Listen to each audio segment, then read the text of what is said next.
Hello दोस्तों, स्वागत है आप सभी का फिर से बोरोपेन ऐप स्ट्रीम में। दोस्तों, जैसा कि आपको पता है कि हम लोगों ने सेट स्टार्ट कर चुके हैं और रोज़ाना आपको 2 सेट मिल रहे हैं। एक आपको सुबह 10 बजे मिल रहा है और शाम को एक 6 बजे मिल रहा है। दोस्तों का दोनों काफ़ी बेहतरीन है और इस सेट को लगाइएगा तो आपको एग्जाम हॉल में काफ़ी बेनिफिट होगा।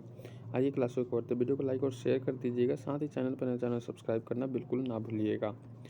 आज का पहला क्वेश्चन है कि निम्नलिखित में से किसे भारतीय प्रेस का मुक्तिदाता कहा जाता है। तो मुक्तिदाता किसे कहते हैं, ये चीज़ आपसे पूछेगा तो चार्ल्स मेटकॉफ को कहते हैं।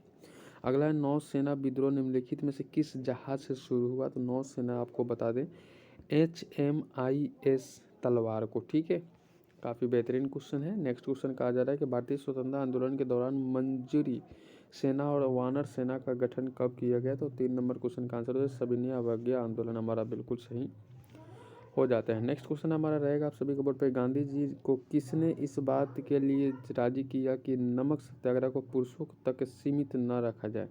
नमक सत्याग्रह को पुरुषों तक ही सीमित न रखा जाए, ये चीज़ें किसने कहा था। तो कमला देवी चट्टोपाध्याय ने कहा था। ठीक है, क्वेश्चन पूछा हुआ है।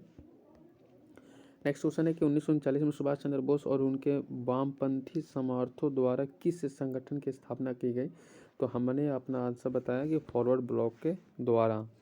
ठीक है, अगला प्रश्न देख लेते हैं। क्वेश्चन कहा जा रहा है कि भारत में कम्युनिस्ट पार्टी की स्थापना किसने और किस वर्ष की थी। भाई साहब, काफ़ी बेहतरीन क्वेश्चन है। तो 1925 में MN राव ने किया था। देखिए, एक चीज़ पूछेगा, जब ये पूछेगा तो ये नहीं, ये पूछेगा तो ये नहीं, कभी दोनों पूछा जा सकता है। तो दोनों आंसर याद रखिए, काफ़ी मजा आएगा।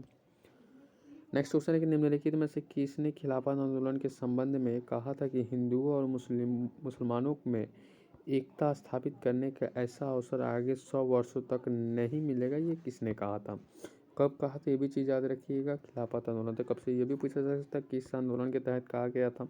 तो आपको ये क्वेश्चन यहाँ याद हो गया कि खिलाफत आंदोलन, और ये पूछा जाएगा कि किस किस का एकता की बात की जा रही थी, हिंदू और मुसलमानों की।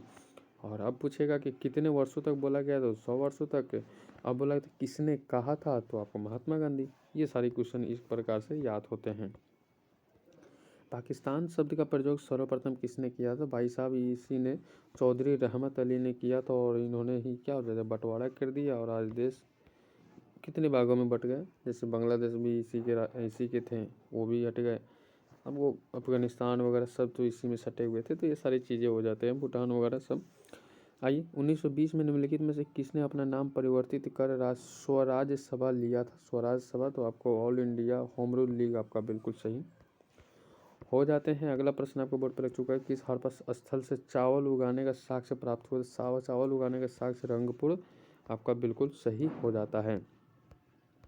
चावल उगाने का सोर्स किससे हुआ था, तो रंगपुर से, याद रखिएगा। अगला प्रश्न आपसे पूछा जा सकता है, कह रहा है कि वैदिक काल में निम्नलिखित में से किस संस्कार से दूसरे जन्म का आरंभ माना जाता है। तो किस संस्कार से दूसरे जन्म का, तो आपको शिक्षा की शुरुआत के लिए उपनयन संस्कार। ठीक है, अगला देख लेते हैं। क्वेश्चन की ओर कहा जा रहा है कि सिंधु घाटी सभ्यता में अग्नि पूजा किस स्थान पर खोजी गई अग्नि देवता से सिद्ध होती है। तो भाई साहब, इस क्वेश्चन का आंसर कालीबंगा, याद रखिएगा। क्वेश्चन आपसे पूछा जा सकता है।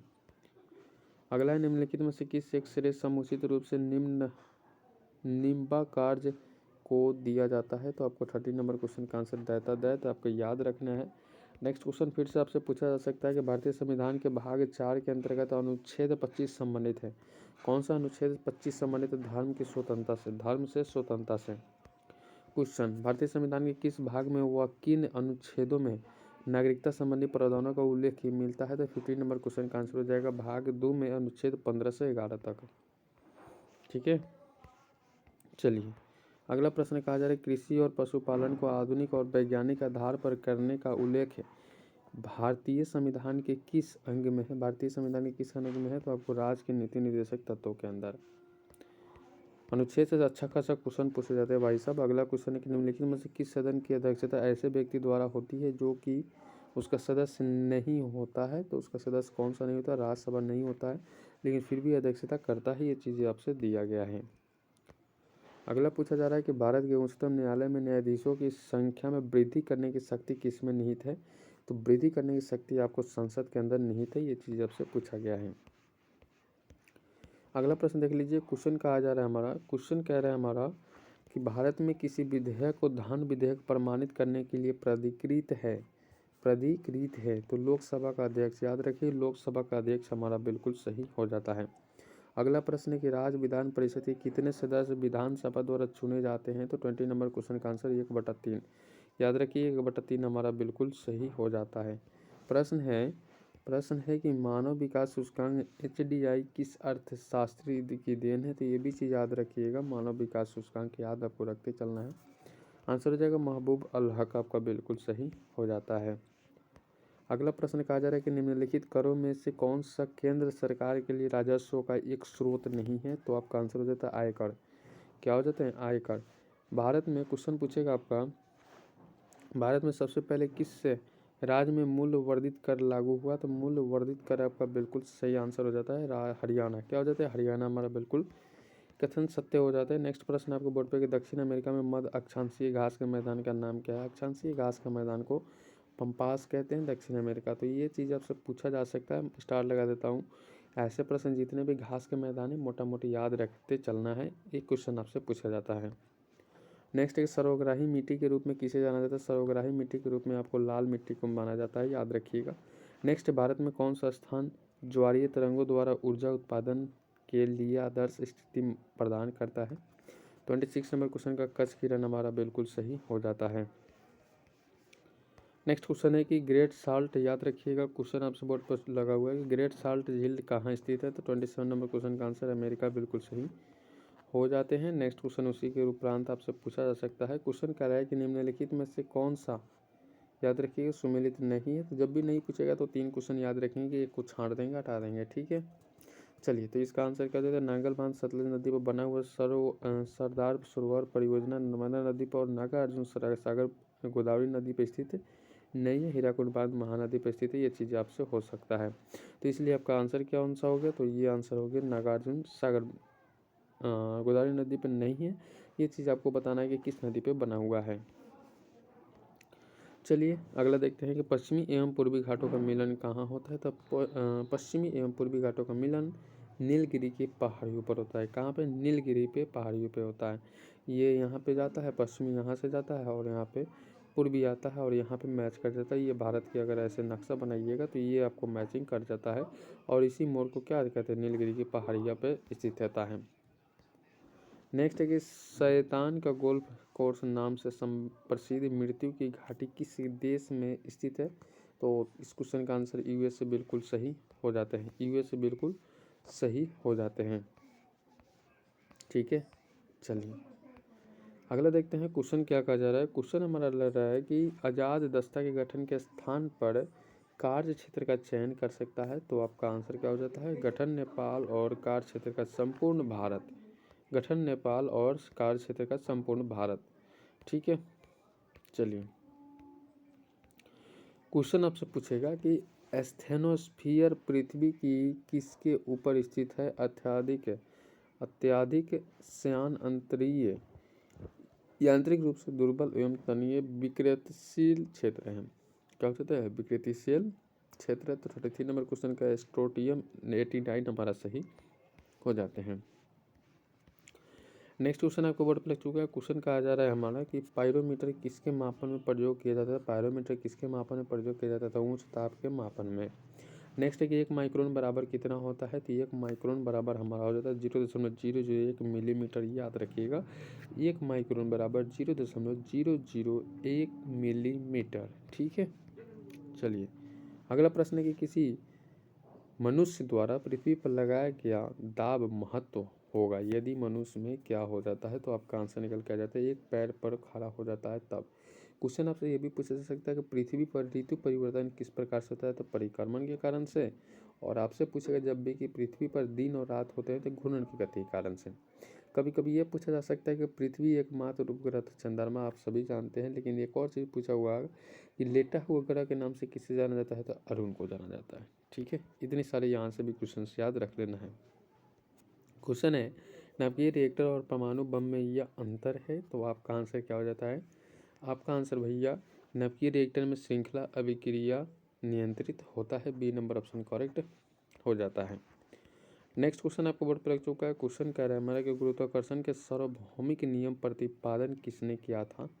तो किसने किया था, आइजैक न्यूटन के द्वारा, आइजैक न्यूटन के द्वारा। कभी न्यूटन भी देगा तो आइजैक न्यूटन भी देगा, और अगर ऐसे चार्ल्स न्यूटन ऐसे और Charles Babbage Einstein Albert Einstein देगा तो आपको इस प्रकार से भी क्वेश्चन देगा।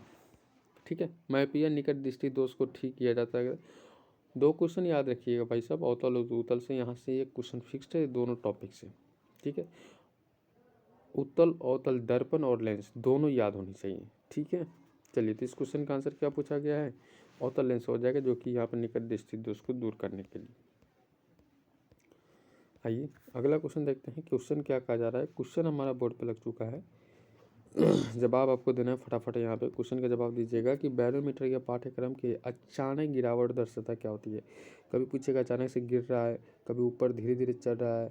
ठीक है, ये सारी चीज़ें पूछे जा सकते हैं। तो और अचानक से गिरना, धीरे धीरे चढ़ना और एक बैग चढ़ना के अंतर क्या हो जाता है। ठीक है, तो ये चीज़ आपसे पूछा जा सकता है। तो आपको आंधी और तूफान का आना हो जाता है, और धीरे धीरे ऊपर चढ़ेगा तो मौसम साफ होने की संभावनाएं रहती है।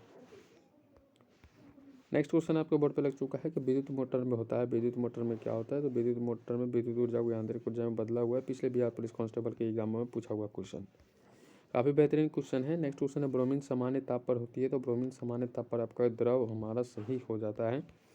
अगला प्रश्न फिर से पूछेगा कि सोडा वाटर की बोतल खोलने पर निकलने वाली गैस होती है। देखिए कोई भी सोडा वाटर जब भी बोतल खोलिएगा ना, पेप्सी वगैरह का, तो सनसनाहट और गैस की तरफ बाहर निकलेगी। उसके अंदर क्या डाला जाता है, तो आपका आंसर है जाइए कार्बन डाइऑक्साइड की मात्रा रहती है, जो कि बाहर गैस के रूप में निकलती है।